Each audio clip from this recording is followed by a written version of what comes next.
Oi, meu nome é Matheus e eu vou apresentar agora o tema abordagens pedagógicas, a abordagem desenvolvimentista. Eu vou começar falando um pouco sobre o conceito da habilidade motora. Ela engloba a capacidade de movimentos do corpo realizados com precisão. Consiste na elevada capacidade de coordenação e movimento.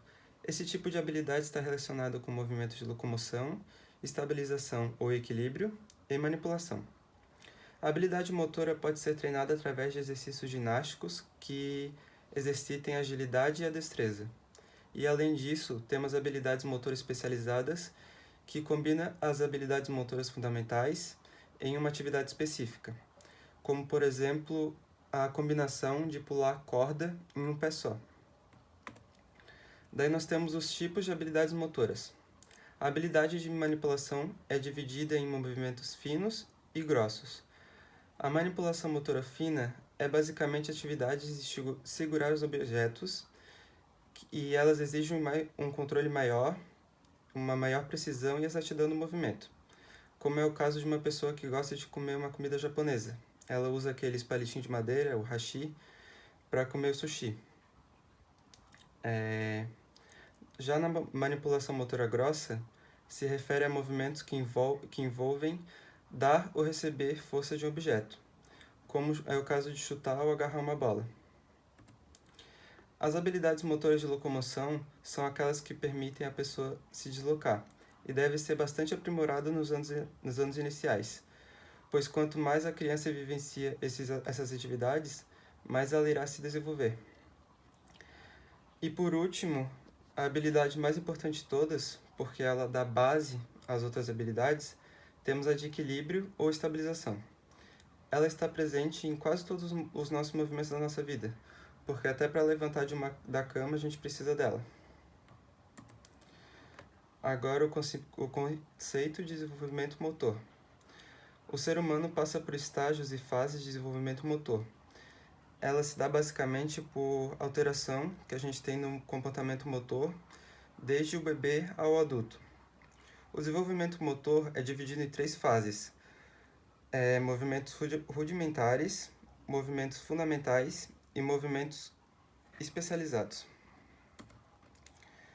A fase dos movimentos rudimentares se inicia assim que o córtex motor do cérebro se estabelece no controle dos movimentos. Ele engloba os movimentos estabilizadores, como levantar a cabeça, engatinhar e segurar objetos. Essa fase pode ser dividida em 2 estágios que representam prosseguivamente ordens superiores de controle motor.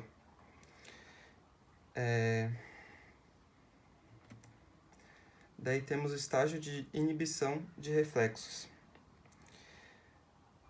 Ele se inicia no nascimento, que dali para frente o desenvolvimento do bebê é influenciado pelo córtex. Então, esses reflexos que eram involuntários, eles começam a ser movimentos voluntários. No estágio de pré-controle, as crianças começam a ter uma melhor precisão dos movimentos no primeiro ano de vida, aprendem a obter e manter seu equilíbrio, e manipular objetos e locomover-se pelo ambiente com maior controle, considerando o curto período que tiveram para desenvolver essa habilidade.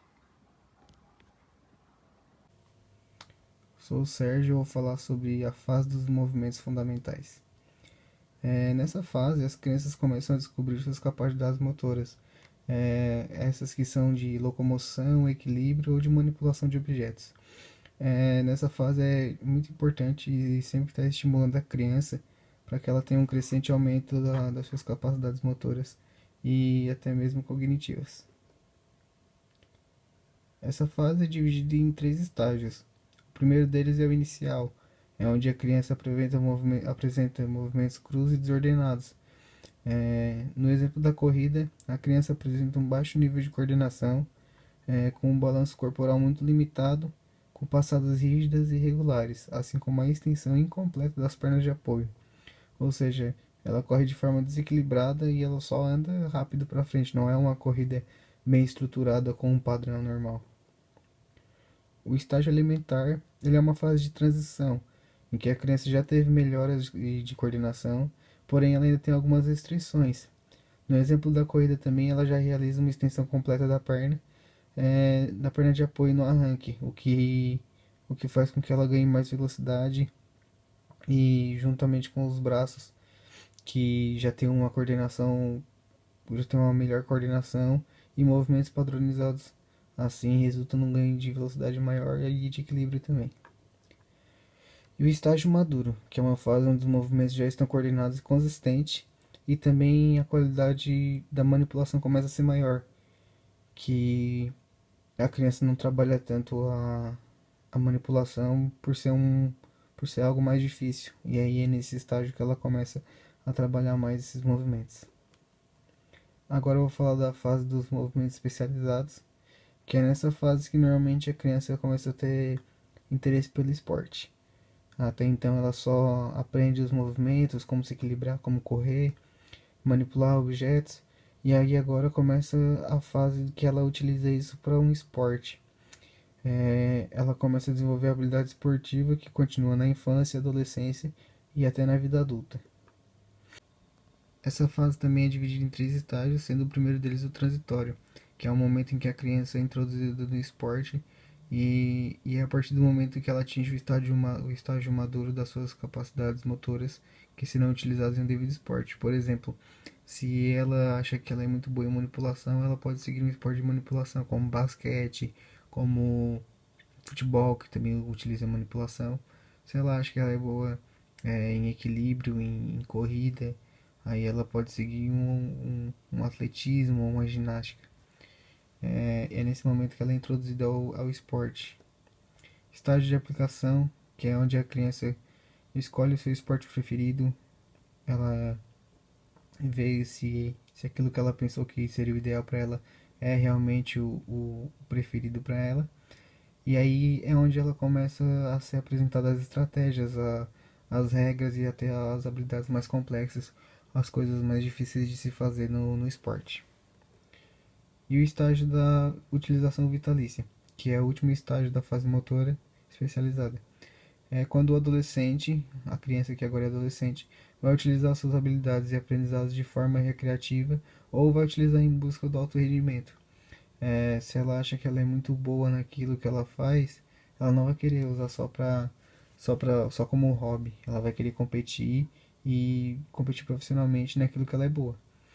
Ou muitas vezes a pessoa sabe que é boa e também fica só por recreação.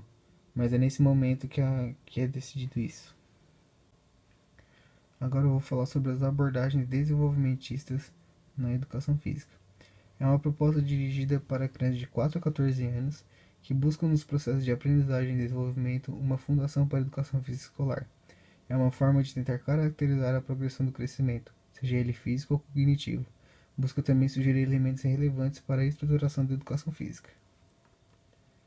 Para a abordagem, foram utilizados os trabalhos de Galloway e Connolly, autores que estudaram o desenvolvimento e a aprendizagem motora da criança. Além disso, consiste também no conhecimento dos professores sobre as fases, para que reconheça nos alunos a evolução, e para saber se houve melhora, o professor deve avaliar o nível de desenvolvimento que o aluno alcançou. Sendo assim, o professor deve criar um plano de acordo com a abordagem, identificando a idade do aluno. A fase de desenvolvimento que ele se encontra também deve ser levada em consideração.